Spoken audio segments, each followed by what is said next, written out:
வணக்கம் நண்பர்களே. இன்னைக்கு நாம பார்க்க போறோம் டியூடு திரைப்பட விமர்சனத்தை. இந்த படம் இயக்குனர் கீர்த்தீஸ்வரன் இயக்கத்தில் உருவானது. முக்கிய கதாபாத்திரங்களில் பிரதீப் ரங்கநாதன் மற்றும் மமிதா பைஜு நடித்துள்ளனர். டியூட் படம் காமெடி, ரொமான்ஸ் மற்றும் சமூக கருத்துக்களை கலந்து சேர்த்திருக்கிறது. இதன் கதை நம்மை சிரிக்கவும் சிந்திக்கவும் வைக்கும். பிரதீப் ரங்கநாதன் நடித்த அகன் சிக்கலான உறவுகளால் சுற்றியுள்ளவன். மமிதா பைஜு நடித்த குரலரசியுடன் அவரின் வாழ்க்கை பல சோதனைகளை சந்திக்கிறது. பிரதீப் ரங்கநாதன் சக்தி வாய்ந்த மற்றும் காமெடியான நடிப்பு.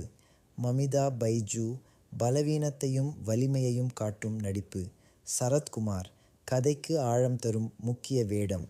சாய் அப்யங்கர் இசையமைத்த பாடல்கள் படத்திற்கு உயிரூட்டுகின்றன. ஓரும் பிளட் மற்றும் சிங்கரி போன்ற பாடல்கள் ரசிகர்களின் மனதை கொள்ளை கொள்ளும் வகையில் இருக்கின்றன. படம் ரசிகர்களிடையே மிக நேர்மையான பாராட்டுகளை பெற்றுள்ளது. மொத்தம் 100 கோடி ரூபாய் சில நாள்களில் சம்பாதித்துள்ளது. நவீன காமெடி, சிறந்த கதைக்களம், இசை மற்றும் உறவுகள் பற்றிய சமூக கருத்துக்கள் இதனை டியூட் ஒரு மஸ்ட் வாட்ச் படம் ஆக மாற்றுகிறது. நண்பர்களே, உங்கள் கருத்தை கமெண்டில் சொல்லுங்கள். சப்ஸ்கிரைப் செய்ய மறக்காதீர்கள்.